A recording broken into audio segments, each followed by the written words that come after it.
all these constitutional points of order that I've raised is simply because I watched the Arise News last night. Is that the television or radio? Arise Television News. And what was reported was that this hallowed chamber had suspended further consideration of the tax reform bills before the Senate. The reporter even invited the governor of Nasarawa State and pointedly told the governor that now that the Senate had withdrawn, he used the word withdrawn, this tax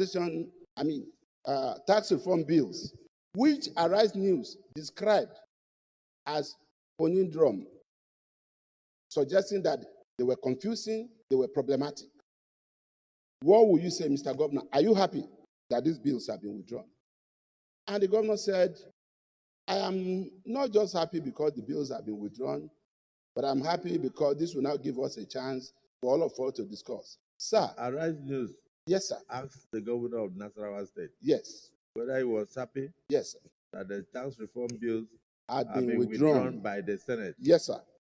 Mr. President, what am I trying to say here? We do not move from one TV station to another. The privilege that we have is the floor of the Senate. This is where we do our deliberations. This is where we make the law. This is where we do effective representation of our people. And if you have issues to clarify, this is also the floor that we have, rather than issuing press statements. Mr. President, we just passed our votes and proceedings. We have just passed our votes and proceedings, which is a reflection of our deliberations of the previous legislative day, being yesterday. Nowhere in our votes and proceedings was it stated that we suspended further deliberations on the tax reform bill, because we did not. And I felt it would be important to place on record that this Senate did not suspend or withdraw. I will address that later, sir. This Senate did not suspend and does not intend to suspend deliberations, consideration of the tax reform bills. As to withdraw, Mr. President, this is simply my response. It was a misunderstanding of legislative process for anybody to have even reported that we had withdrawn the bills. The bills were executive bills transmitted to us by the executive arm of government through the office of Mr. President. It's only the executive arm that can withdraw these bills. They are not private member bills sponsored by any senator. So no senator is going to withdraw the bill. And there is no reason for these bills to be withdrawn. In a legislative process, it is normal that some people will have concern. It is normal that people will sit around those concerns and discuss. That is why, in its wisdom, this Senate, in referring this matter to the Senate Committee on Finance, gave them as much as 6 weeks. Our instruction was that deliberate, organize, public hearing, and submit your report not later than 6 weeks. It might not be up to 6 weeks, but if they choose to be up to 6 weeks, nobody will quarrel with them.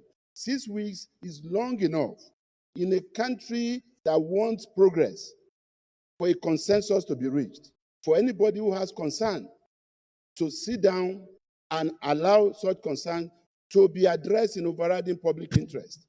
And in any case, Mr. President and distinguished colleagues, we are continuing with the deliberation, with the consideration of this bill.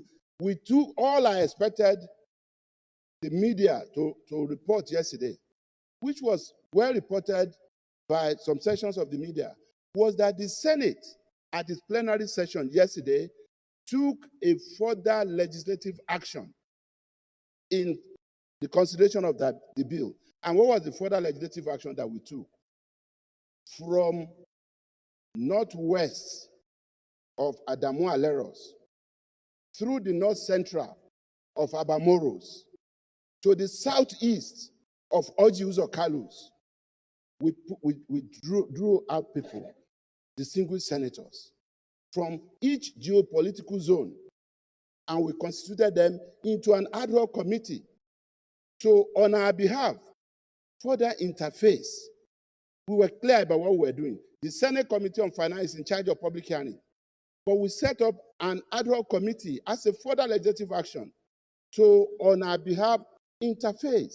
Even the president of the country, called on us to please, interface with the office of the Attorney General and Minister of Justice, which ordinarily also would have done in our public hearing. But even then, the executive requested for that. And we have set up an ad hoc committee to do that. So while the Finance Committee is working on its timeline, planning for the public hearing, we want this committee to also quickly engage. And the Deputy Senate President, yesterday in announcing this committee on your behalf, also said the ad hoc committee should treat this matter with urgency, with this power, and that the meeting should start from today. As a matter of fact, Mr. President, the meeting started yesterday. So the essence of what I am saying is that it's important that members of public are patient with us. They understand the legislative process that we have to follow. They understand our role in the Constitution. Any attempt from any quarter to intimidate the Parliament will be undemocratic, and we will not allow ourselves to be distracted. But we will encourage consensus, we will encourage discussions, engagement at all levels. But we cannot be bullied into adopting a certain procedure. As far as we are concerned, the tax reform bills are alive in this hallowed chamber. They are receiving consideration at various levels, and we are open to discussions, to negotiations, to interface. But let it not be said anywhere that we suspended further consideration of these bills. And also, it would be laughable for anybody to also think or say or report that the bills were withdrawn. Because like I said, there are executive bills that can only be withdrawn by the executive. And there's no reason to do so. Because these bills, we believe, are in overriding public interest, and will do everything possible to ensure that across geopolitical interests, across, political parties, across every religious interest, everybody that has concern, civil society, everybody that has concern is given a chance to contribute to the passage of these laws. I thank you, Mr. President, and I conclude by saying that the tax reform bills for us are a work in progress. And we have the next 6 weeks to do this and finalize and pass it. Thank you, Mr. President.